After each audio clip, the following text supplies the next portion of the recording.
akan menyiksa, tidak akan menurunkan bala terhadap satu kampung, terhadap orang-orang awam, karena sebab amalan-amalannya orang-orang khusus, karena sebab perbuatannya, karena sebab diamnya orang-orang khusus. Siapa yang dimaksudkan orang-orang khusus ini? Ya tentu orang-orang berilmu, orang-orang ahli ibadah. Amalan apa yang mereka perbuat sehingga menjadi sebab turunnya siksaan? Diamnya mereka terhadap kemungkaran. Diamnya mereka terhadap kemungkaran. Kalau ada di satu kampung itu kemungkaran, kok tidak diingatkan oleh ulama, tidak diingatkan oleh kiai, tidak diingatkan oleh ustaz, maka Allah turunkan bala itu semuanya kena. Sehingga dikatakan hatta yaraul munkar baina dhahranihim wa hum qadiruna ala an yunkiruhu fala yunkirun. Para ulama, para ustaz melihat kemungkaran di kampung tersebut, tapi dia tidak mengingkari kemungkaran itu, dan dia mampu sebenarnya untuk mengingkari. Ada orang misalnya mabuk-mabukan di satu kampung. Ada ulama, ada kiai, ada tuan guru, ustad. Bisa sebenarnya dia mengingatkan, tapi kok tidak diingatkan, maka kampung orang berbuat baik. Karena Sayyid Ahmad bin Ali Bahrul Qadim yajtami'u bin Nabi sallallahu alaihi wasallam yaqadatan faqala ya Rasulullah uridu an asma' anka hadithan bila wasitah faqala lahu sallallahu alaihi wasallam wa hadithuka bi salasati ahadits al-awwal ma zala rihu qahwatil bunni fi famil insan tastaghfiru lahul malaikah.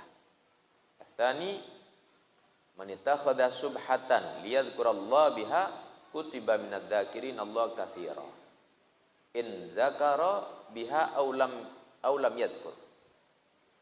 Ats-tsalits man waqafa baina yaday waliyin lillah hayyin aw mayyit fa ka'annama abadallah fi zawayal ardi hatta taqatta'a irban.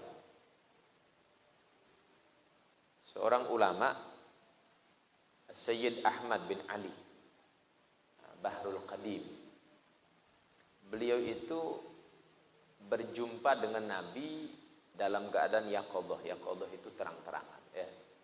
Melihat Nabi dalam keadaan terang begini, bukan mimpi lagi, terang-terangan. Ini kampung apa nih? Brongbong, ya. Nah, di Brongbong ini ada enggak yang sudah ketemu Nabi? Belum. Sudah pernah ketemu Nabi atau pernah mimpi Nabi? Ada? Belum, ya. Belum. Ya berarti perlu ditingkatkan lagi zikirnya, ya. Ya minimal seumur-umur mimpi Nabi sekali, ya. Kalau sudah mimpi Nabi belum sekali, insyaallah yaqadhah itu Allah akan berikan nikmatnya. Diberikan nikmat untuk berjumpa Nabi secara langsung, yaqadhah, secara terang. Ini ulama Sayyid Ahmad ini, beliau dengan Nabi. Suatu saat beliau meminta pada Nabi, wahai ya Rasulullah, uridu an asma'anka haditsan bila wasitah. Saya ingin mendengarkan langsung hadis dari Anda tanpa melalui perantara. Saya ingin mendengarkan hadis dari Anda tanpa perantara, seperti para sahabat. Nah. Lalu Nabi sallallahu alaihi wasallam mengatakan wa haditsuka bi salasati ahadits. Aku kasih tahu 3 perkara. Aku sampaikan 3 perkara kepadamu. Yang pertama, mazala rihu qahwatil bun, akan selalu bau daripada minuman kopi. Bau daripada minuman kopi yang ada di mulutnya seorang, selama itu bau masih ada, tastaghfirulahul malaikah. Malaikat akan terus memintakan ampun untuk dirinya. selama bau kopi masih ada di mulutnya orang beriman. Di sini pada suka ngopi apa enggak? Suka ngopi ya. Cuman jangan kopi campur-campuran, kopi campur beras. Bukan itu ya. Kopi campur jagung. Bukan, kopi murni. Ya. Kopi murni. Kalau suka ngopi sekaligus yang kopi murni ya. Selama bau kopi ada di mulut orang beriman, maka malaikat terus memintakan ampun kepada Allah untuk orang tersebut. Kopi yang murni, tapi sekali lagi ya. Ini kabar gembira bagi yang suka ngopi. Sudah ngopi belum? Ya, biasanya mau berangkat kerja ngopi ya. Mau ngaji ngopi juga. Malam biar kuat tahajud ngopi juga ya. Ngopi juga. Jadi ada riwayatnya rupanya ya. Ada riwayat. Diceritakan inna ibtida al-qahwa, bahwa sesungguhnya permulaan kopi ini, permulaan cerita kopi ini, dikatakan annal jin qad wali'u bi ikhtitafi ba'd as-sibyan minal makha wa ma yuqaribuha. Ada anak kecil itu disembunyikan oleh bangsa jin. Ada anak kecil disembunyikan oleh bangsa jin. Makanya hati-hati juga kalau anak kecil maghrib itu sudah suruh masuk rumah. Jangan maghrib masih keluyuran, bapaknya sibuk main HP di dalam, anaknya keluyuran belum dipanggil. Sembunyiin jin apalagi dekat pantai begitu ya.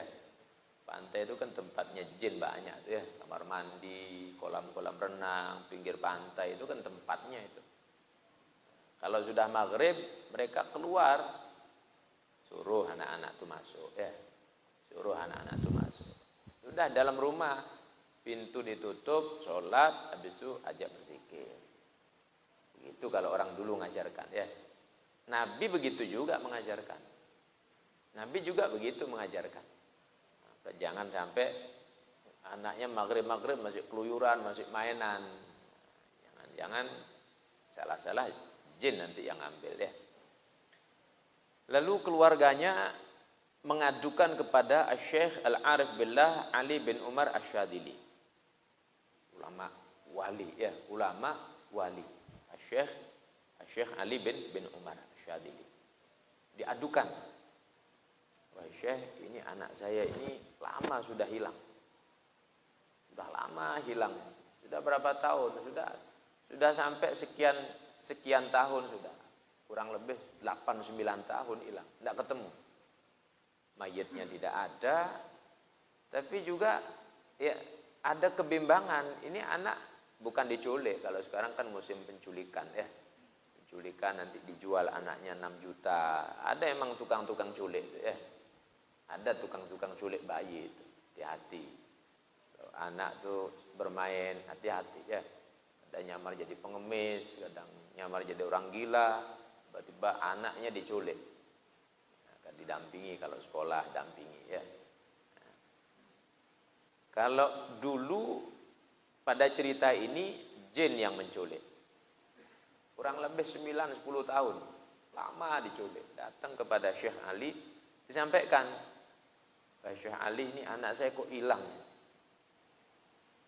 Lalu beliau beruzlah kurang lebih 40 hari di mihrabnya. Minta kepada Allah, lama minta kepada Allah sampai kasih petunjuk, kemudian oh ini anak disembunyiin sama jin.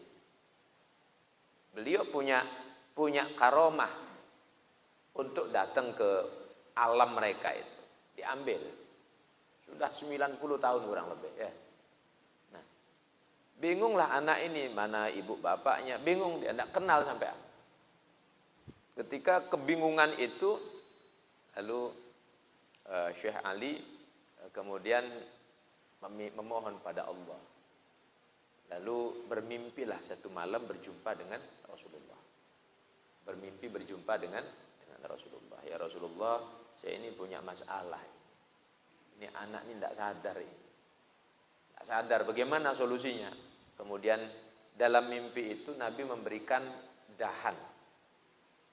Dahan yang ada daunannya, rupanya itu adalah dahan daripada pohon kopi. Daripada pohon kopi. Pohon kopi itu kemudian di saat beliau sadar dilihat ini pohon kopi, Nabi bilang tanam di tempat kamu wudu biar nanti tumbuh dia. Dengan izin Allah itu ditanam, tumbuh di sana. Nah, kemudian beliau dipesani kasih ini untuk anak tersebut biar dia sadar. Kasihlah itu anak itu daripada kopi. Sadar dia anak. Anak itu sadar. Setelah sadar, nah itu pohon ditanam di sana, dibanyakin nanam pohon itu. Kemudian jin tidak berani datang lagi. Jin itu tidak berani datang lagi. Jadi di antara yang ditakuti jin itu kopi, ya. Kopi. Maka kalau ada orang kesurupan, kasih kopi, ya. Orang kesurupan itu kopi kasih. Nah, tapi kesurupan jin, ya. Kesurupan jin, kopi di antara obatnya. Wallahu a'lam. Ini diceritakan dalam kitab ini, ya tentunya kalau sudah diceritai dalam kitab itu kan bukan cerita-cerita dongeng, ya. Bukan cerita, kalau cerita dongeng tidak usah diceramahi, tidak usah pakai ceramah, ngapain cerita dongeng diceramahkan, ya. Ini di antara amalannya, di antara amalannya. Dikatakan innal kahwah limatu bikhatlahu, li ayyi matlabin kan. Kopi ini sebagaimana tujuan orang memasaknya, menyeduhnya. Kama huwa fil Fatihah 5 quri'at lahu. Sebagaimana Al-Fatihah, sebagaimana niatan orang membaca. Kalau saya baca Fatihah supaya orang misalnya sembuh dari penyakit di atas air ditiup, insyaallah sembuh. Kalau saya baca Fatihah supaya sampai kepada mayit, Allah ampuni dosa-dosanya, insyaallah sampai. Kalau saya baca Fatihah supaya tentram keluarganya, insyaallah tentram. Jadi sebagaimana niatan kita membaca. Jadi kalau kita baca Fatihah niatannya untuk apa itu? Sebagaimana niatan kita membaca. Wa Yasin 5 quri'at lahu. Sebagaimana Yasin juga, sebagaimana tujuan dia membaca surah Yasin itu. Yasin kalau dibacakan untuk orang yang di dalam kubur, insyaallah sebagai sebab ampunan. Kalau dibaca di depan orang nazar, insyaallah memudahkan dicabutnya ruh. Kalau dibaca di depan orang yang sakit, insyaallah bisa sembuh. Kalau dibaca di saat lapar, tidak ada makanan sama sekali, kok hafal surah Yasin, baca surah Yasin, insyaallah kenyang. Insyaallah kenyang, ya. Sebagaimana niatannya. Wa ma'u zamzam 5 syuriba lahu. Sebagaimana air zam-zam juga, tujuan orang minum air zam-zam. Saya baca dalam sirahnya Imam Syafi'i itu, beliau menjadi ulama besar, mudah menghafalkan hadis, ilmu masuk kuat melekat dalam dirinya. Ketika mau hafal hadis itu, beliau minum air zam-zam dan diniatkan, ya Allah, saya minum air zam-zam ini tujuannya supaya ilmu itu gampang masuk. Maka Allah kasih itu seperti Imam Syafi'i itu, ya. Kalau niatannya sembuh, disembuhkan. Kalau niatannya supaya banyak rezeki, dibanyakkan rezekinya. Jadi air zam-zam itu sebagaimana niat kita. Mau niat apa itu minum air zam-zam itu? Kalau misalnya niat supaya rumah tangganya damai, tentram, Allah kasih tentram. Yang penting jangan laki-laki minum supaya banyak istri. Nanti dikasih beneran bingung, ya. Kan ada kadang salah niat begitu, ya. Kasih beneran bingung nanti. Nah, jangan keliru niat, ya. Ada lagi orang niat supaya dikasih anak. Insyaallah dikasih. Jadi ma'u zamzam 5 syuriba lahu. Air zam-zam itu sebagaimana niatan orang meminum. Apa niatan dia minum, itu yang Allah kasih nanti. Itu di antara khasiat air zam-zam. Di antara khasiat air zam-zam. Maka kalau kita dikasih air zam-zam, ya sudah. Diam dulu, baca doa, kemudian niat yang banyak, setelah itu baru minum. Orang setahun sekali belum tentu minum, ya. Maka jangan kasih air zam-zam minum, kemudian ada niat. Ya enggak, ya berpengaruh tetap, tapi kan kurang banyak berkahnya. Diam dulu. Terus sampai betul, karena memang itu hadisnya begitu. Air zam-zam itu tergantung daripada niat orang meminum. Apa niatannya dia minum? Orang datang dari umroh, datang dari haji, dikasih air zam-zam. Sudah pasang niat dulu, baru minum. Ya, baru minum. Kalau dikasih sedikit, bawa pulang, masukkan ke gentongnya. Masukkan ke gentongnya. Berarti itu berkahnya air zam-zam masuk. Itu, ya. Molekul air zam-zam itu tidak terkalahkan dengan molekul air yang lain. Pasti dia mempengaruhi. Maka kalau satu drim besar itu, kasih air zam-zam, itu berkah semuanya. Satu sumur besar itu, ya kita punya sumur itu. Dapat air zam-zam satu gelas. Masuki dia ke sana. Seterusnya itu berkah. Itu. Masuki sudah di sumur gitu, ya. Seterusnya itu berkah. Itu air zam-zam. Maka tergantung daripada niat kita meminumnya. Itu air zam-zam. Baik, kemudian nah itu yang pertama. Kemudian yang kedua, man ittakhadha subhatan. Barang siapa yang mengambil subhah. Subhah itu tasbih. Pakai tasbih, pegang tasbih, ya. Tasbih. Liyadhkurallah, untuk tujuannya berzikir kepada Allah. Biha, dengan tasbih tersebut. Kutiba minadzakirin Allah katsira. Maka Allah akan catat dia sebagai orang yang berzikir terus pada Allah, ya. Walaupun dia tidak berzikir. Walaupun dia tidak berzikir. Yang penting pegang saja, ya. Dan orang yang sudah kadung-gandrung sama tasbih dikalungi, dibawa kemana-mana itu, ya. Kalau dia niat untuk berzikir, makanya kalau pegang tasbih itu niat berzikir. Niat berzikir, ya. Walaupun tangannya dia tidak putar, tidak berzikir, maka itu dicatat sebagai orang berzikir terus. Jadi perlu kita punya tasbih, ya. Perlu punya tasbih. Pada punya tasbih apa enggak? Punya, ya. Bawa, ya. Bawa tasbih itu. Apalagi di malam itu, ya, tidur enggak apa-apa, sampingnya ada tasbih, ya. Kalau kira-kira lupa, ya sudah, tangan diniati sudah, ya. Tangan dipakai tasbih. Jadi diniati, ya. Tapi kalau memang lebih seret lagi, bawa tasbih. Walaupun kita tidak muter, tidak berzikir, tapi memang ketika kita megang niatannya sudah berzikir, maka kata Allah biha, jadi kutiba minadzakirin Allah katsira. Allah tetapkan dia sebagai orang-orang yang terus berzikir pada Allah, walaupun dia tidak berzikir. Ini keutamaannya. Tasbih itu berapa sih? Harganya berapa tasbih? Paling 20.000, ya. Rokok itu berapa harganya? 25.000, ya. Rokok sehari habis. Tasbih beli sekali, setahun masih awet, ya. Setahun masih awet. Pegang terus, pahalanya ngalir terus. Rokok semakin banyak dibeli, semakin bagaimana? Banyak dosa. Ada yang bilang banyak dosa kan. Bagi yang tidak ngerokok banyak dosa, ya. Bagi yang ngerokok marah dia. Iya. Kalau lihat manfaatnya, ya manfaat beli tasbih setahun sekali, ya.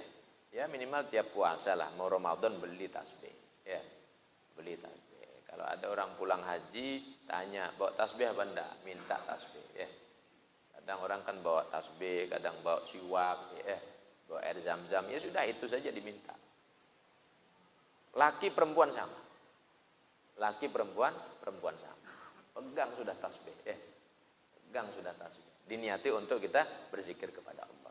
Dikatakan dia berzikir atau tidak berzikir, tapi ketika sudah pegang itu tasbih, dicatat sebagai orang yang berzikir kepada Allah. Dicatat sebagai orang yang berzikir kepada Allah. Kalau sudah terus dipakai berzikir, besok ketemu musuh, dia punya sihir macam-macam, lempari saja tasbih.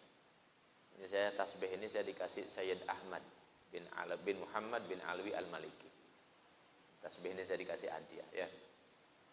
Saya dikasih hadiah juga satu, cuman enggak tahu di mana itu. Dikasih di Turki, penjaga makamnya sahabat Abu Ayyub Al-Ansori. Dikasih satu juga, cuman tak cari-cari hilang dia. Kemarin itu, ya, cari-cari di mana. Ya agak nyesel juga, agak sembrono saya taruh. Tak cari-cari ya. Nah, belum ketemu. Enggak tahu di mana itu. Nah, kalau ini dikasih Sayyid Ahmad ini. Saya datang sowan ke sana, pas ngaji begini sudah. Pas lagi ngaji begini, saya diduduki sampingnya beliau, orang-orang santri-santrinya pada di bawah semuanya. Saya duduk pakai jubah ini juga. Pas pakai jubah ini saya. Pas pakai jubah ini. Kemudian beliau putar-putar, habis itu saya dilihat, kemudian saya dikasih. Nah, ini tasbih ini dia. Berkah tasbih ini. Ya. Berkah. Maka saya bawa kemana-mana. Berkah. Ulama besar ngasih ya. Ulama besar yang ngasih. Nah, kalau diminta belum saya kasih dulu kalau diminta ya. Nanti ada warisannya tersendiri nanti. Orang-orang tertentu nanti ya. Kalau ternyata nanti pindah tangan berarti rezekinya sudah ya. Cuman kalau sekarang belum dulu. Masih saya pakai dulu ya. Nah, biar dapat berkah. Itu yang kedua. Yang ketiga, man waqafa baina yaday waliyillah, barang siapa yang dia ada di hadapan walinya Allah, hayyin au mayyit, baik itu masih hidup atau sudah meninggal dunia, di hadapan wali. Di hadapan walinya Allah, masih hidup atau sudah meninggal dunia. Maka seakan dia beribadah kepada Allah di halamannya, di halaman buminya Allah langsung. Hatta taqatta'a irban. Dia beribadah sampai hancur dia ibadah, artinya kelas ibadahnya wali. Saya ingat cerita di salah satu kitab itu. Salah satu kitab itu ada ulama besar. Dia jalan di pinggir jalan, lalu ada orang seperti orang gila. Kulitnya itu sudah sampai dimakan seperti ulat-ulat. Kasihan dia. Ulama ini kasihan. Kemudian didatangi, kemudian ditegur, mau dipindah ceritanya. Tiba-tiba ini orang sadar dia. Sadar seraya mengatakan, kenapa kamu ganggu hubunganku dengan Allah? Tidak usah urus aku, urus dirimu sendiri. Kamu belum selamat. Aku sengaja begini ini supaya tidak dikenal banyak orang. Jadi aku fokus ibadah kepada Allah. Tidak usah ngurus diriku, kata. Ada orang yang ibadah sampai dia tidak memperhatikan dirinya sendiri sudah. Sampai seperti itu. Itu dia nikmati karena dekat dengan Allah. Ada orang seperti itu ya. Jadi dia menikmati hidupnya sudah. Orang lain cuek sama dia. Bahkan mungkin dibuang sudah. Tidak diperdulikan. Ada orang seperti itu. Nah, ini yang dimaksudkan. Jadi hatta taqatta'a irban. Sampai tubuhnya hancur lebur sudah. Dia ibadah kepada Allah. Itu berarti orang dekat betul kepada Allah ya. Nah, orang yang dia ada di hadapan wali, baik itu wali itu masih hidup atau sudah meninggal dunia, maka dia seperti ibadah di hadapan Allah, persis berhadapan Allah, sampai habis sudah hancur tubuhnya, saking dia asyiknya beribadah kepada Allah. Orang yang ada di hadapan wali. Maka kalau kita ziarah sama ulama ziarah sama ulama atau kedatangan ulama besar yang sopan ya. Kemarin kita kedatangan ulama dari mana? Dari Mekah ya. Sopan. Ya sopan itu memang utama dari hati dulu.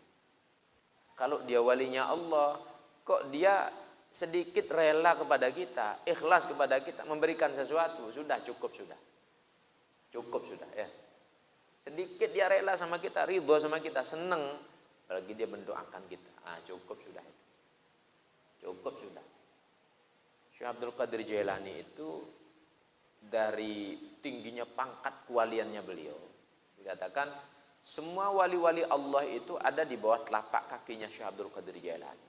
Jadi makanya dikatakan Sultanul Auliya, Syekh Abdul Qadir Jailani. Maka kalau kita tawasul atas nama beliau itu, insyaallah itu termasuk salah satu pintu diijabah oleh Allah doa kita. Termasuk tawasul sama Imam Ghazali. Termasuk tawasul kepada Imam Ghazali. Kalau kita punya masalah, tawasul sama beliau. Insyaallah ini salah satu cara pintu Allah itu terbuka. Pintu Allah terbuka.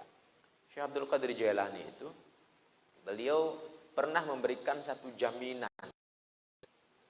Dalam salah satu kisahnya, saya baca dalam kitab Sirrul Asrar, Imam Syekh Abdul Qadir Al-Jailani. Ada kitabnya tipis, saya punya kitabnya itu. Di sana saya baca Imam Ghazali itu, Imam Syekh Abdul Qadir Jailani itu, beliau satu saat kedatangan tamu. Ya. Tamunya ini ya lagi puasa kebetulan. Adalah tamu-tamu yang lain. Ikut juga bertamu di rumahnya Syekh Abdul Qadir Jailani. Di saat bertamu, karena namanya tuan rumah sibuk, walaupun ulama besar, wali ya, sibuk dia. Sudah disiapin makanan macam-macam sudah. Namanya menghormati tamu itu kan begitu. Nah, setelah disiapkan suguhannya, kok tamunya ini tidak mau makan. Kata Syekh Abdul Qadir Jailani, ya fulan, kul, makan. Bunda, mohon maaf saya puasa. Namanya ulama, syariatnya mateng, paham tentunya. Ya, kalau orang ngerti syariat, puasa sunnah itu boleh dibatalkan. Bahkan sunnah dibatalkan apabila menghormati daripada tuan rumah. Beda sama puasa wajib. Cuman ini orang rupanya tidak ngerti hukum-hukum begitu. Dia bersikukuh, saya puasa kata Syekh Abdul Qadir Jailani 2 kali, ayo makan bareng-bareng. Saya sudah susah-susah ini siapin makanan hidangan, saya sudah susah-susah siapkan supaya nyenengkan tamu, senengkan saya juga makan kata. Bunda, mohon maaf saya puasa kata. Sampai 3 kali dibilang makan kata. Bunda, mohon maaf saya puasa. Lain sudah, raut wajahnya Syekh Abdul Qadir lain. Sudah begini saja, aku tanggung pahala kamu 1 hari penuh. Batalkan puasanya. Tetap dia tidak ngerti, namanya orang tidak ngerti ya. Makanya kalau jadi orang tuh janganlah bodoh-bodoh sekali ya. Minimal bab yang begitu harus tahu. Karena kalau maksudnya bodoh ini harusnya dia dapat pahala jaminan sudah selamat. Dia saking tidak ngertinya, malah dia mengandalkan amalannya dia. Padahal manusia itu kan tidak bisa mengandalkan amalannya dia. Ini wali yang jamin ini. Tetap kok rupanya namanya bodoh ya, tidak ngerti. Dia bilang, mohon maaf saya puasa. Aku jamin pahala kamu seminggu, aku jamin. Batalkan puasanya. Kok tetap juga dia bilang, saya puasa. Aku jamin pahala kamu 1 bulan, batalin puasanya. Tetap juga dia bilang, saya puasa. Sampai terakhir, sudah. Kalau emang engkau masih percaya sowan ke sini memang untuk benar-benar mencari ridha Allah, batalkan puasamu, 1 tahun pahalamu aku jamin. 1 tahun pahalamu aku jamin. Diterima itu oleh Allah katanya. Kok dia tetap bilang saya ini puasa. Keluarlah bahasanya ya. Wali ngomong enggak bagus. Jadi kuala. Memang orang yang saqatat min ainillah, jatuh dari pandangan Allah, memang ya sudah begini, celaka sudah. Akhirnya di akhir hayatnya diceritakan itu orang murtad. Ahli puasa itu ya. Ahli puasa. Akhir hayatnya murtad. Kenapa? Sebab karena bodoh ya, tidak ngerti. Maka penting belajar syariat itu penting. Dan termasuk juga belajar adab begini penting. Sehingga di sini dikatakan orang yang dia berada di hadapan walinya Allah, hidup atau meninggal dunia, seakan dia beribadah di hadapan Allah, di halaman wilayahnya Allah, sampai badannya terputus-putus, sampai hancur lebur badannya, saking dia menikmati ibadah kepada Allah. Itu kita baru sowan saja ya. Makanya saya dapat pelajaran juga dari guru saya Habib Taufik itu, kalau engkau kedatangan ulama besar, wali, sudah anggap dirimu tuh seperti bayi, tidak usah macam-macam sudah. Cukup nanti wali itu memandang kamu itu ikhlas, sungguh-sungguh, sirnya masuk ke sana. Kalau sekarang kan memang beda, minta selfie duluan ya. Minta selfie duluan. Ya tapi tidak apa-apa, yang penting hatinya kita sopan, cuman jangan berlebihan ya. Berlebihan sampai dosa-dosaan, sampai jangan ya. Jadi ketika mereka rela sama kita, cukup sudah itu. Cukup sudah. Karena kan yashfa'u yaumal qiyamah 3. Besok hari kiamat itu yang ngasih syafaat itu 3. Siapa itu? Yang pertama syuhada, al-anbiya, tsumma ulama, tsumma syuhada. 3 ini ya. Nah, wali itu salah satu dari sini, dari unsur ulama ini. Maka mereka dikasih kesempatan besok memberikan syafaat kepada orang-orang yang mereka kenal. Orang-orang yang pernah mungkin berguru kepada pribadinya. Orang-orang yang pernah belajar pada pribadinya. Orang-orang yang terkait dengan pribadinya. Besok di hadapan Allah dikasih kesempatan untuk menyelamatkan. Dikasih kesempatan ya. Ini di antara rahasia-rahasia perjalanan kehidupan di akhirat. Kenapa kok kita butuh hal seperti itu? Karena amal yang kita punya tidak bisa menjadi jaminan. Ikhlas sekalipun ya, kita sudah ikhlas, hebat sudah, itu tidak bisa jadi jaminan. Tidak bisa jadi jaminan ya. Nah, maka kita jangan ujub dengan amal kita, jangan. Tetap kita ada rasa khawatir, ya Allah, jangan-jangan belum terima amal saya. Tetap demikian. Tapi kalau ada wasilah penyambung, walaupun kita amalnya sedikit, ada penyambung ya. Penyambung cukup sudah. Cukup sudah ya. Allah Subhanahu wa taala ngasih tempat duduk di Arsy itu. Tempat duduk untuk Nabi Adam. Ada satu kursi khusus dikasih. Ini riwayat diceritakan dalam kitab Nuzhatul Majalis. Itu Nabi Adam duduk untuk melihat umatnya, anak turunnya, anak cucunya dari zaman beliau sampai kiamat. Dilihat siapa yang masuk ke surga, siapa yang masuk ke dalam neraka. Terutama orang-orang yang selamat, ada tandanya. Suatu saat Nabi Adam tuh melihat kok ada salah satu umatnya Rasulullah, termasuk ya saudara kita umat Islam. Umatnya Rasulullah. Itu kok digiring dia ke dalam neraka. Lalu Nabi Adam cepat panggil Nabi Muhammad, ya Ahmad, ya Ahmad. Panggilannya Rasulullah oleh Nabi Adam. Bukankah itu umatmu katanya? Rasulullah langsung tergesa-gesa, oh ya benar kan. Coba cepat kejar tuh malaikat. Itu umatmu dibawa ke neraka. Dikejar sama Rasulullah. Lalu ditegur, wahai malaikat, itu umatku itu. Kata malaikat, aku ini orang yang tidak pernah maksiat sama Allah. Aku disuruh bawa ini ke neraka, ya sudah aku bawa katanya. Sampai kemudian Nabi putus asa dengan merayu malaikat itu. Datang langsung pada Allah. Ya Allah, bukankah engkau berjanji kepadaku tidak akan menyia-nyiakan umatku seorang pun. Tidak akan menjadikan umatku masuk neraka ya Allah. Kenapa kok digiring ke neraka dia umatku ini? Tidak terima Rasulullah. Tidak terima Rasulullah. Lalu Allah katakan, baik kalau begitu. Itu memang janjiku. Lalu diperintahkanlah kepada malaikat, wahai malaikat, dengarkan ini. Kekasihku ini ngomong. Apa yang dia suruh kamu dengarkan? Akhirnya Nabi ambilkan secari kertas di kain di pakaiannya, dikeluarkan itu dengan ucapan Bismillahirrahmanirrahim, lalu dibawa itu ke timbangan, ke mizan. Ditaruh di timbangan, di mizan itu tadinya yang amal jeleknya lebih berat, tiba-tiba itu amal baiknya itu yang berat itu. Sampai heran ini orang ini. Bertanya, Anda ini siapa? Kok Anda gagah, gantengnya, bukan main, bercahaya, baik juga akhlaknya katanya. Siapa Anda ini? Aku ini Rasulullah Muhammad katanya. Aku ini nabimu katanya. Saya ini banyak punya kesalahan, saya ahli maksiat di dunia. Apa kebaikan saya katanya? Allah kasih catatannya. Ternyata satu kali dia mengucapkan kalimat ya Hannan, ya Mannan.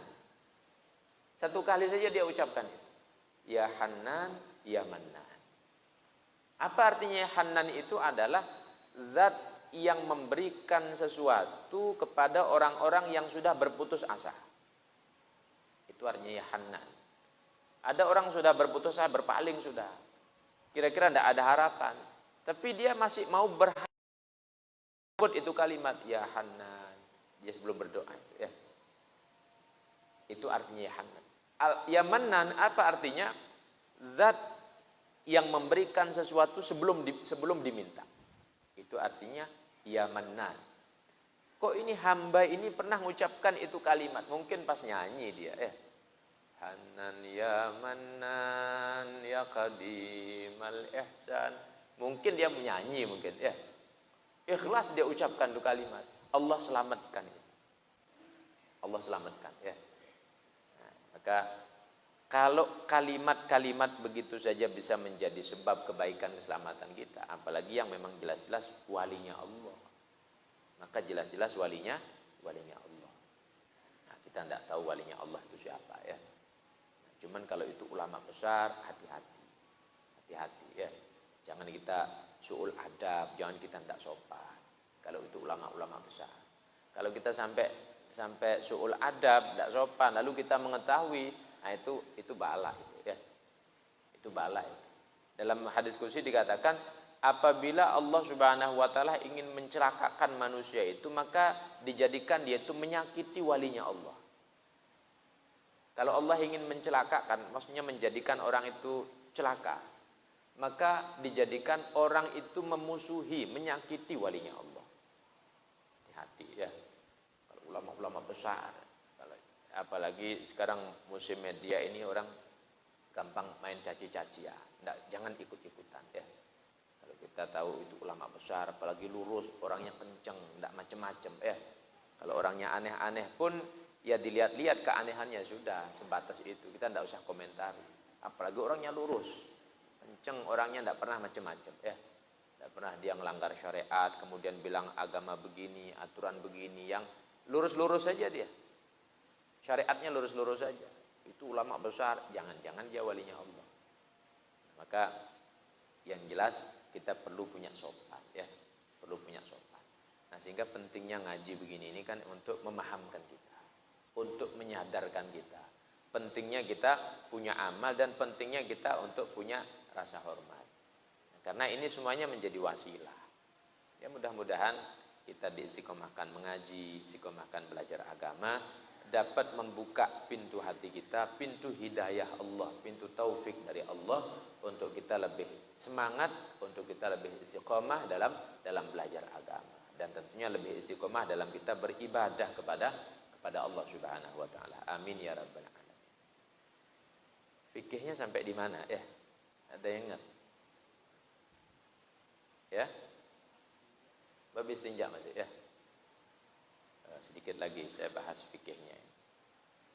Bab istinja sebentar. Bab istinja. Bab tayamum sudah ya? Belum ya? Memang di sini kita pakai apa namanya? Safinatun Najah ya. Kita pakai Safinatun Najah masalah. Bab istinja.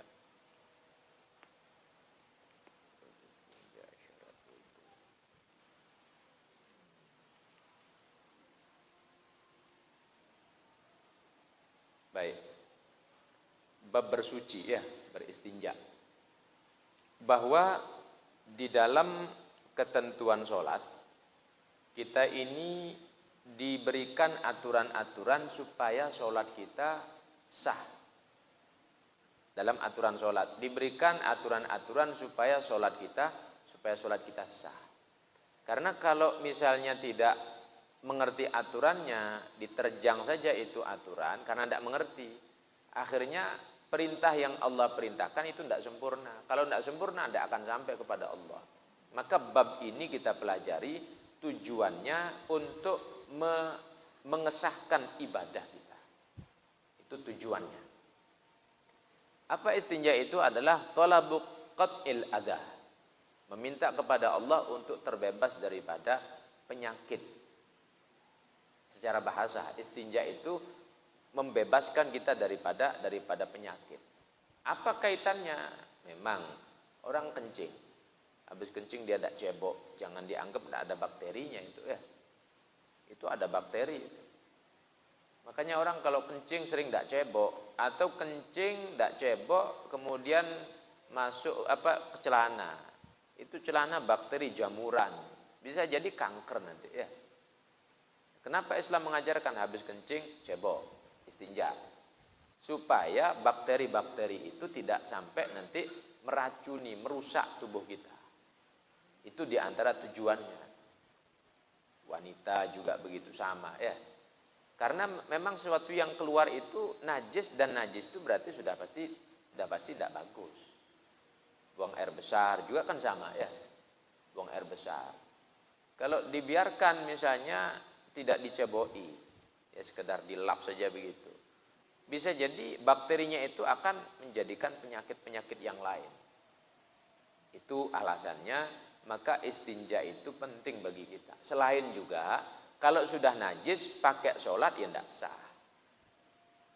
Kalau sudah najis ya pakai sholat tidak sah. Maka perlu kita mengetahui bab istinja ini. Wa syar'an izalatul kharijin najisi al-mulawwith minal farji anil farji bima'in au hajarin. Secara syariat, istinja itu adalah menghilangkan sesuatu yang keluar yang sifatnya najis. Semua yang keluar dari jalan depan itu najis. Semua yang keluar dari jalan depan, dari kemaluan, itu hukumnya najis. Ada yang tidak najis dari jalan depan? Tidak ada ya. Semua najis. Kecuali air mani. Air mani tidak najis. Air mani tidak najis ya. Tapi menjijikkan.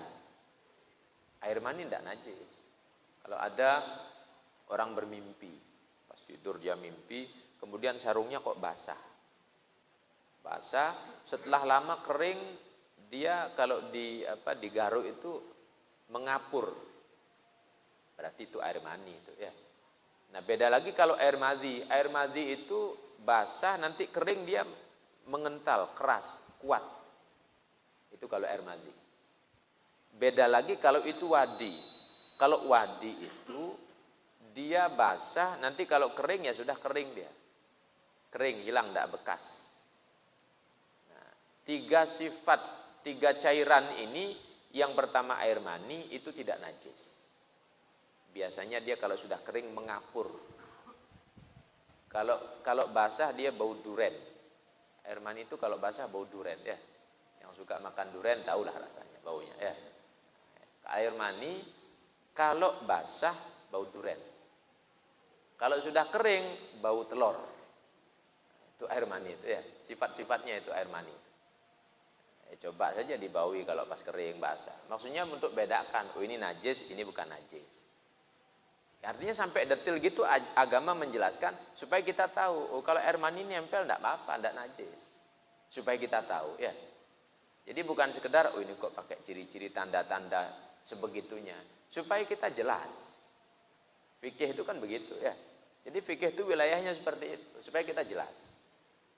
Nah, tapi kalau air madhi najis, air wadi najis. Apa bedanya? Kalau air madhi itu keluar biasanya kalau kita syahwat. Kangen sama istri lama, ada hubungan badan, keluar cairan air madhi, ya, air madhi itu. Kalau sudah lama lagi setahun tidak ketemu istri, kok keluar banyak air mani itu, ya. Biasanya air mani ini matangnya 40 hari, 40 hari pasti keluar dia. 40 hari kalau tidak hubungan itu keluar, bisa jadi keluar dalam mimpi. Jadi tiba-tiba kalau yang laki-laki mimpi ketemu bidadari. Sudah ada jalan-jalan, kemudian ke suatu tempat istana bernostalgia di sana. Tiba-tiba kok basah bangun-bangun, ya bidadari sudah ya. Kalau laki-laki, kalau wanita bisa juga ketemu pangeran dari mana begitu ya. Tiba-tiba sudah basah. 40 hari. 40 hari. Peredaran hormon itu mateng ya. Kayak yang belum nikah cepat-cepat ini ya, Ripan cepetin nikah. Ya, baik. Kemudian berikutnya air wadi itu biasanya keluar karena membawa beban yang berat, capek keluar itu cairan, itu air wadi ya. Air wadi. Kalau sudah bawa beban berat, capek, keluar cairan wadi. Itu 2 cairan itu najis. Namanya najis maka harus diistinja, disucikan. Supaya apa? Supaya sholatnya sah. Kalau kita tidak sucikan, tidak sah sholat. Sorbannya baru, bajunya baru, celananya baru, tapi celana dalamnya kena cairan madhi misalnya, ya tidak sah. Ya, tidak sah itu. Jadi pastikan semuanya harus suci. Nah ini pentingnya kita belajar tentang masalah istinja. Kemudian qauluhu minal farji ay muta'alliqun bil kharaja bihi al kharij minal fam kal qai fa izalatu la tusamma istinja. Maka keluar daripada istilah al kharij min ahadis sabilain, dari jalan depan. Maka kalau keluar dari yang lain, dari mulut, itu bukan istinja namanya. Istinja itu sesuatu yang keluar dari dua jalan, itu istinja. Tapi kalau dari mulut, muntah misalnya. Muntah itu najis apa suci? Muntah. Najis apa suci? Nah, kalau dari perut keluarnya najis. Tapi kalau dari sini enggak, menjijikkan saja ya. Nah, kalau bayi nyusu sama ibunya kadang kan keluar, itu dari mulutnya enggak apa-apa. Tapi kalau dari maidah, dari lambungnya najis ya. Najis. Ada orang tidur sakit ngorok, kemudian tiba-tiba ngalir kuning. Apa namanya itu? Iler ya. Nah, itu najis apa enggak? Najis ya. Iler itu najis. Iler itu najis ya. Nah, maka kalau najis itu harus disucikan. Disucikan. Bagaimana cara menyucikan? Ya sudah, kasih air, sucikan sudah ya. Nah, tapi kalau keluar dari sini, habis ngomong kemudian keluar, habis ngomong kemudian keluar, itu enggak najis. Jadi beda ya. Kalau muntah secara umum itu keluar dari sini, dari lambung ya. Muntah secara umum dari lambung, najis hukumnya. Nah, kalau pas puasa muntah batal apa enggak? Pas puasa muntah. Kalau mabuk muntah enggak, tapi kalau sengaja ya, sengaja disogrok-sogrok muntah batal ya. Nah, baik. Kemudian qauluhu anil farji muta'alliqun bi izalatin kharaja bi idza kanat najasah fi ghairil farji fa hadhi izalatuha takunu bil ma' wa la takfi bil hajar. Jadi yang berkaitan dengan apa namanya najis, istilah daripada anil farji bisa artinya ini bukan yang keluar dari jalan depan atau jalan belakang, tapi itu harus disucikan dengan air. Walhasil sesuatu yang keluar dari lubang-lubang yang ada, yang namanya istinja, itu yang keluar dari jalan depan, jalan belakang. Kalau keluar dari telinga, najis apa enggak? Keluar dari telinga. Kan kadang apa namanya itu ya? Penyakit apa namanya itu? Apa namanya? Apa? Corok ya. Ya. Itu hukumnya najis apa enggak? Najis ya. Najis. Nah, baik. Nah, maka itu harus dibersihkan, disucikan ya sebelum sholat. Nah, tapi itu ulama beda pendapat itu. Tergantung dari dalam atau memang itu bagian luar. Nah, baik. Ahkamul istinja khamsatun. Hukum istinja itu ada 5. Yang pertama wajib idza kana al-kharij najisan mulawithan ay ratban. Apabila itu najisnya basah, wajib istinja. Wajib istinja kalau najisnya basah. Kemudian yang kedua, kalau najisnya itu kering, maka sunnah istinja. Kalau ada cacing kremi keluar dari duburnya, dari duburnya keluar, najis apa enggak itu? Najis, sunnah untuk disucikan. Kemudian mubah itu istinja minal araq, dari keringat. Orang aktivitasnya berat, kemudian tidak terasa itu di duburnya ada cairan. Padahal cairan itu adalah keringat. Itu boleh beristinja. Boleh istinja. Makruh istinja minar rih. Habis kentut bingung dia, kemudian cebok. Nah, itu malah makruh ya. Makruh itu. Kalau bolak-balik kentut habis airnya ya. Ya maka enggak usah cebok. Kalau cuman kentut enggak usah cebok ya. Biari saja sudah, walaupun bolak-balik, kecuali kentut keluar cairan beda. Kan beda ya. Kemudian muharramun ma'asihah. Haram tapi sah istinjanya, yaitu al-istinja bimaghsubin. Istinja dengan air yang dicuri, nyuri air ya. Nyuri air di masjid. Tidak izin sama pengurus, tidak izin sama, bawa pulang airnya, pakai cebok. Itu sah tapi haram hukumnya. Haram hukumnya ya. Itu malam-malam diem-dieman ke rumahnya dia. Ngisi jedingnya rumahnya misalnya ya. Nah itu haram. Junub sah tapi haram. Pakai istinja sah tapi haram. Ya. Wa ma'a adami sihah al-istinja bi muhtaramin kathamratin. Dan haram sekaligus tidak sah istinja dengan perkara yang dimuliakan. Banyak dimuliakan. Sudah habis buang hajat, tidak ada air, apinya pakai gosok-gosok ya. Dimuliakan tidak?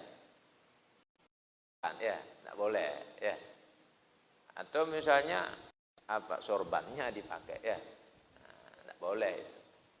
Jadi perkara yang dimuliakan tidak boleh. Atau buah misalnya, di bawah pohon mangga dia berak misalnya. Habis itu buahnya dipetik pakai nyeboi dulu ganti batu, tidak boleh. Itu dimuliakan ya. Dimuliakan, tidak boleh itu. Nah, sampai segitunya dibahas. Tetap ada adab juga. Selain memang tujuannya untuk bebersihan, untuk mensucikan, ada adab. Kemudian sedikit lagi, untuk istinja dengan menggunakan batu. Nah, sekarang ini kita tidak, apalagi yang di lingkungan pantai, berdekatan pantai.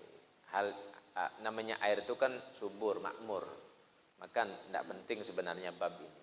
Cuman seandainya orang tinggal di pegunungan, musim kemarau panjang, tidak ada air, dia pakai batu, ada syaratnya. Syaratnya, yang pertama, batunya itu harus suci. Kemudian an yakuna jamidan, ya harus yang jamid, yang kaku. Barangkali pakai kotoran sapi kan lama-lama kaku dia. Tidak boleh ya. Tidak boleh itu. Walaupun itu kaku ya. Kemudian an yakuna qali'an, bisa kan itu asarnya najis. An yakuna ghairu muhtaramin, bukan benda yang dimuliakan. Nah, ini diantara syarat menggunakan batu. Kemudian 3 batu. Nah, cukup 1 batu, 3 batu. Kemudian dengan batu itu dia bisa mencabut kenajisannya, dan najisnya belum berpindah.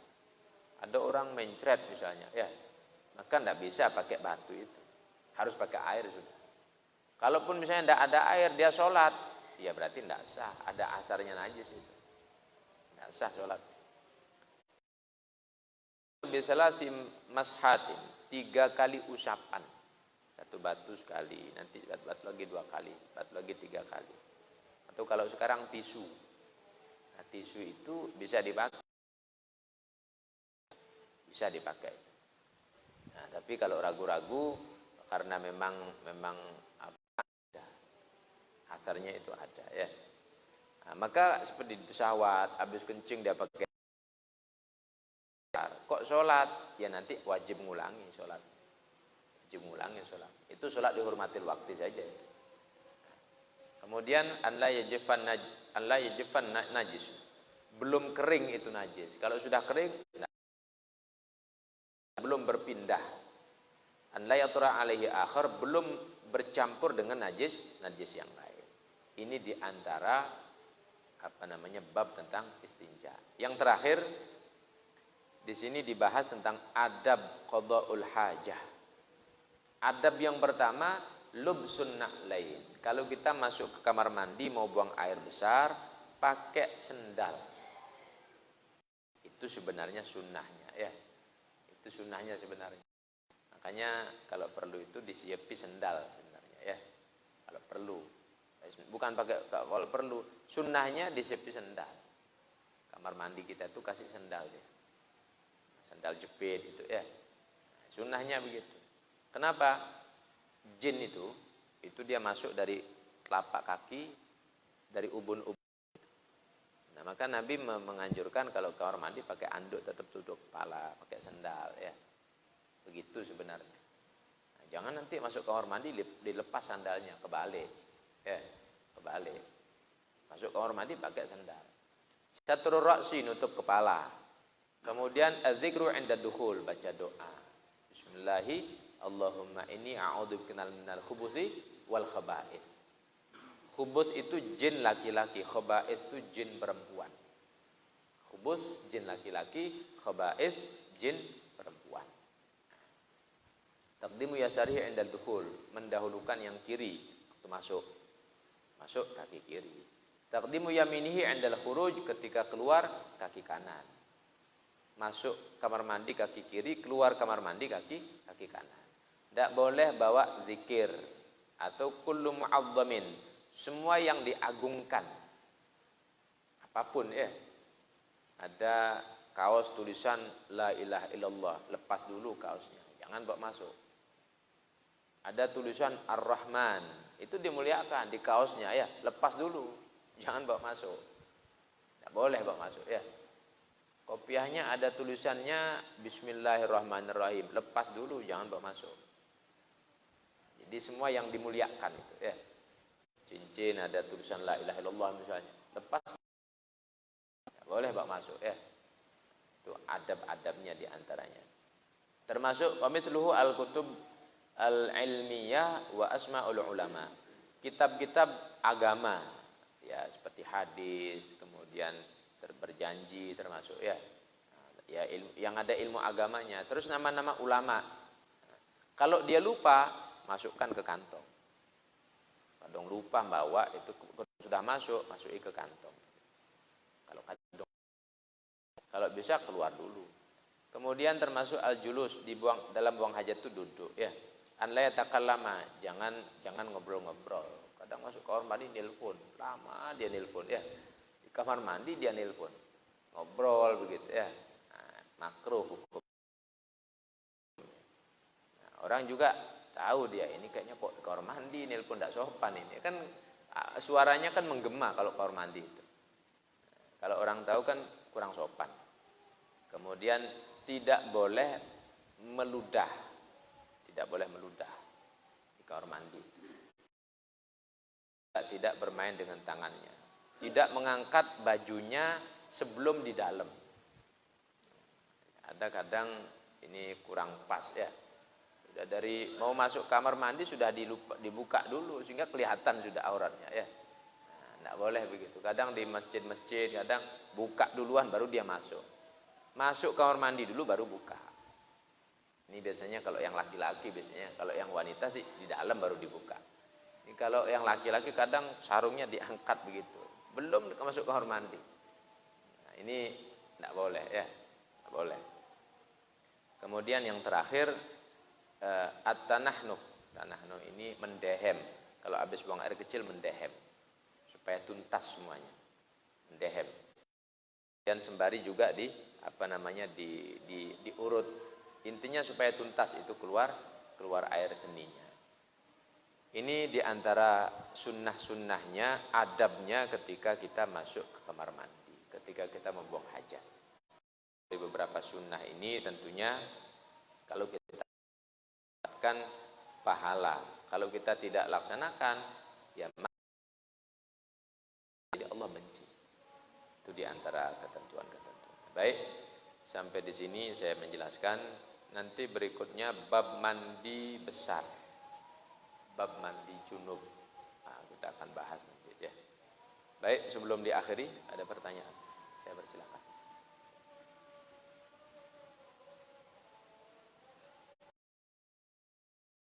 Yes.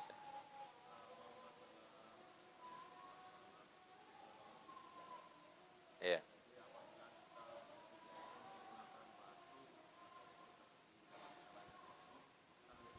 Ya.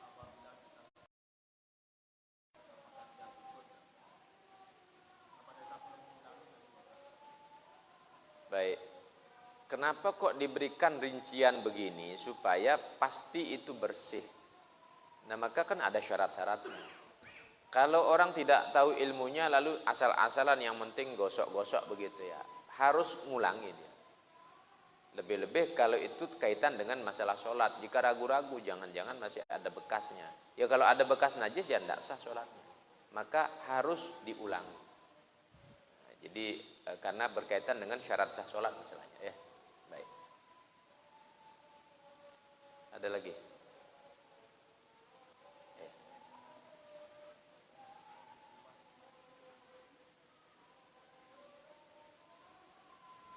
Kalau madhi, kalau wadi tidak usah mandi besar. Jadi cukup diistinja, disucikan, ya sudah, habis itu wudu, sholat. Nah, kalau mani memang harus mandi junub. Kalau yang keluar, makanya kenapa dikasih ciri-ciri tadi, supaya jelas, oh ini mani, oh ini air madhi. Supaya jelas kalau mani mandi junub. Kalau madhi tidak usah mandi junub, cukup diistinja saja. Begitu ya. Ya, silakan.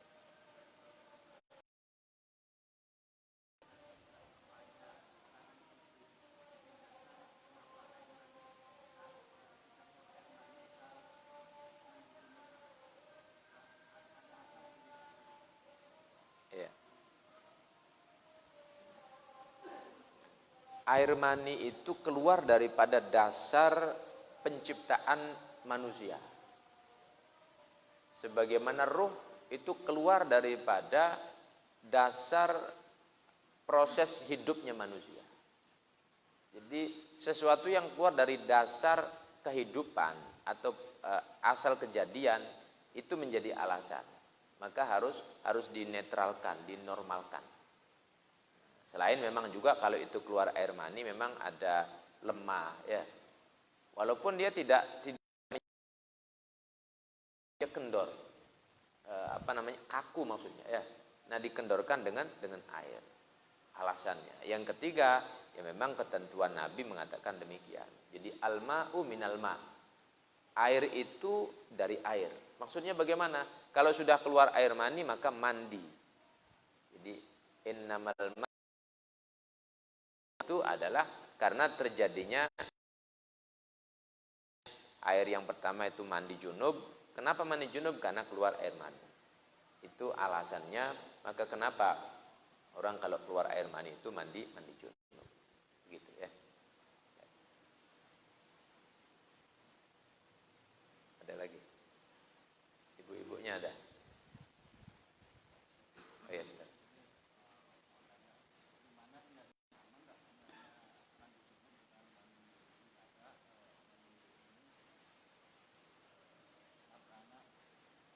Iya. Untuk niatnya jika diglobalkan saja itu boleh. Nawaitul ghusla li raf'il hadatsil akbar an jami'il badani lillahi ta'ala. Cukup. Tapi kalau mau diperinci masing-masing, nawaitul ghusla li raf'il hadatsin nifasi. Itu boleh diperinci kalau ibu-ibu habis melahirkan nifas namanya ya. Nawaitul ghusla li raf'il hadatsil janabati. Nawaitul ghusla li raf'il hadatsil haidhi. Boleh diperinci begitu. Tapi seandainya tidak diperinci, langsung secara global saja. Saya niat mandi junub mengangkat hadas besar, cukup sudah. Jadi cukup begitu ya. Maka silahkan. Mau langsung biar yakin diperinci, tidak apa-apa. Tapi kalau misalnya diglobalkan, tidak apa-apa juga. Begitu ya. Baik. Ya, silakan.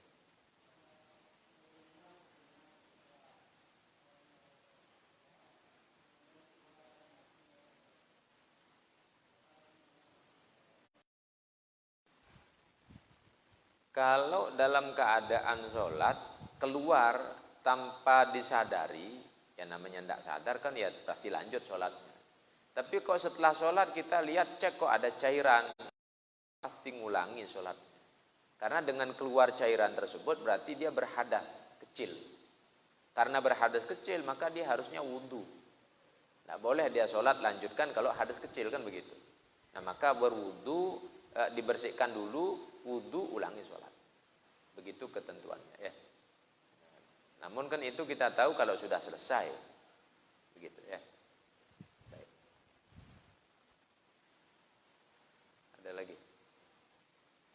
Ya.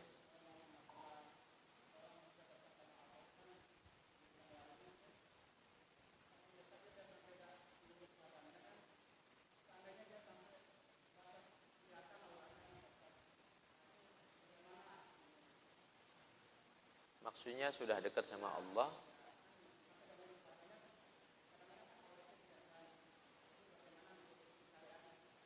Baik.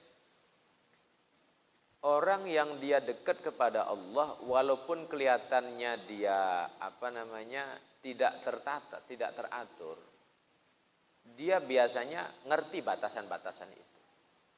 Makanya syarat wali itu dia harus ngerti syariat. Kalau dia tidak ngerti syariat berarti dia bukan wali. Harus ngerti syariat. Dan tidak mungkin wali itu melanggar syariat, tidak mungkin. Kalaupun misalnya dia melanggar, itu terkadang untuk menunjukkan dirinya itu di hadapan manusia supaya dijauhi sama manusia. Setelah itu dia segera kembali kepada Allah. Biasanya begitu. Tapi kalau terus-terusan dia melanggar, misalnya ada orang gila ini kayaknya wali, tapi tidak pakai celana, nah, itu bukan wali itu ya. Itu ya orang gila itu. Banyak itu keliling-keliling di jalan itu ya. Nah, dia ini wali Allah nih, salami kemudian kadang kencingnya diwadahi botol bawa pulang. Kan kadang berlebihan ya. Jadi wali itu pasti dia orang ngerti syariat. Tidak mungkin tidak ngerti syariat ya. Jadi, kalau ada orang tidak ngerti syariat kok dibilang wali, itu walinya setan ya. Jadi, pasti ngerti syariat wali. Tidak mungkin Allah ngangkat juga orang tidak ngerti, tidak mungkin ya. Jadi kalau ada demikian berarti maksudnya yang buka aurat berarti bukan wali. Saya kira begitu ya. Jawami itu kitabnya sekian itu. Itu khusus bab wali-wali di sana itu ya. Itu istilah-istilah wali, kemudian pangkatnya wali, kedudukannya wali, kebiasaannya wali, ciri-ciri sebagai seorang wali. Ada di sana. Penjelasannya khusus. Nah, maka kalau yang ditanyakan itu tidak masuk ya. Saya kira begitu. Baik. Ada lagi?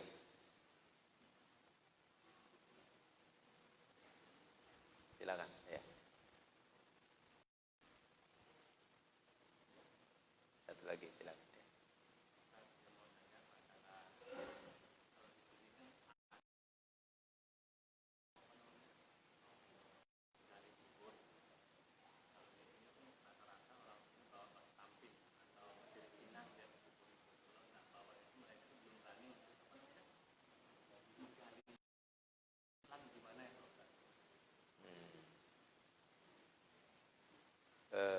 Sebenarnya tidak ada syaratnya ya.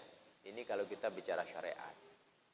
Jadi ada hal-hal yang itu diadatkan tapi itu tidak langsung dari syariat. Mungkin kaitan dengan tradisi dulu ya. Contoh saya kasih. Tauqif namanya. Artinya tauqif ini berarti agama menetapkan namanya azan ya normalnya. Itu mengubur pas komatnya di sana dia diganti qad qomatil qiyamah gitu ya, bukan qad qomatis shalah. Nah, itu tidak boleh itu. Syariat dirubah itu yang ada yang baku ya qad qomat, tidak boleh dirubah-rubah itu. Nah, itu contoh yang sudah jelas-jelas ya. Ada aturannya dan itu dirubah. Nah sekarang apakah ada syaratnya sebelum menggali kubur harus pakai beras ya pinang atau apalah itu? Tidak ada syaratnya itu. Tidak ada syaratnya ya. Bahkan kalau misalnya itu minta izin, niatannya minta izin sama bangsa-bangsa halus, tidak boleh. Tidak boleh malah ya. Nah, bagaimana supaya kita aman? Masuk, assalamualaikum warahmatullahi wabarakatuh. Masuk ke kuburan. Nah, terutama kalau ke kuburan kan pastinya itu diajarkan ya. Setelah itu ya sudah digali. Itu sih kalau kita mau pakai aturan syariatnya. Nah, maka perlu kita bimbingan dan kemudian niatan yang benar. Nah, jangan sampai nanti keliru niat, akhirnya malah jatuh kepada menyekutukan Allah nanti. Ini perlu ya. Artinya juga begini, kita melakukan sesuatu itu kita tanya sama yang orang-orang tua, apa sih alasannya itu? Nah, kalau tidak ada alasannya, jangan. Nah, Atau mungkin pernah dulu ngaji kitab di siapa begitu ya. Tapi sih saya belum pernah. Saya tuh banyak punya kitab tapi belum pernah temukan gitu ya. Nah, maka terkadang itu bagian daripada tradisi. Kalau memang itu sekedar tradisi, jangan sampai tradisi itu nanti menjadikan kita salah aturan. Nah, kalau menjadi salah aturan bukan dapat pahala malah dapat dosa. Nah, ini penting untuk dijelaskan. Memang banyak ada rangkuman itu kalau tidak salah dari catatan-catatan santri Lirboyo itu ya, ada segini. Jadi sesuatu yang salah kaprah. Jadi sesuatu yang salah kaprah. 60 masalah di sana. Sesuatu yang salah kaprah itu tradisi-tradisi di Pulau Jawa itu dijelaskan di sana itu. Nah, itu perlu dikembalikan kepada realnya. Memang terkadang begini, kalau orang tua Wali Songo itu mengajar, terkadang masuk di satu daerah itu tradisi kuat sekali, maka beliau merubah pelan-pelan. Setelah mengikuti aturan tersebut, meluruskan sempurna, meninggal mereka. Ketika mereka meninggal, akhirnya tradisi itu sepertinya itu yang benar begitu. Nah, terkadang begitu ya. Terkadang seperti itu. Jadi belum sempurna wali itu menyampaikan ajarannya, meninggal. Belum sempat meluruskan. Akhirnya terus menjadi, terkadang seperti itu. Namun kalau memang yang sudah didasari syariat seperti tahlilan itu. Dulu kan orang kalau mati kumpul-kumpul main remi, main ceki atau apa begitu ya, kalau orang-orang dulu itu. Nah, dirubah sama Wali Songo, daripada begitu sudah zikir kita makan ngopi, kan bagus ya. Dipindah tradisinya. Yang dari sekedar kumpul-kumpul, dipindah tradisinya berdoa. Nah, berdoa ini yang dimaksudkan di sana ada bacaan Al-Ikhlas, Al-Falaq, An-Nas, tasbih, tahlil, tahmid, kan begitu. Nah, ini syariat. Maka syariat yang baik dimasukkan, silakan teruskan.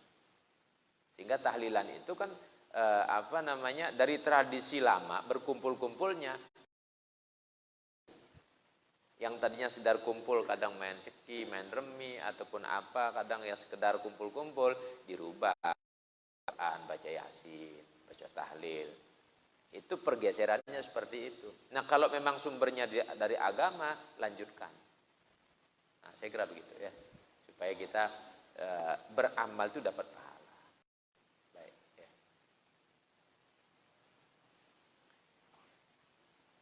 Ada lagi? Cukup ya. Ibu-ibu tidak ada.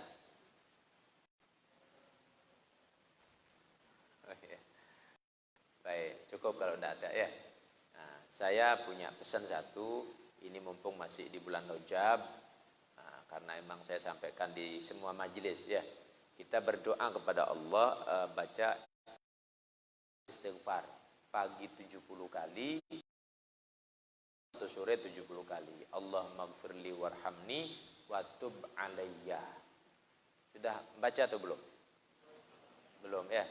Nah, coba diikuti. Allahumma gfirli warhamni wa tub alayya. Allahumma gfirli warhamni wa tub alayya. Allahumma gfirli warhamni wa tub alayya. Coba dibaca setiap bulan Rajab, itu amalan ya. Pagi 70, sore 70. Apa keutamaannya? Orang yang membaca kalimat tersebut ini dari khusus di bulan Rajab 70 kali. Nah, mulai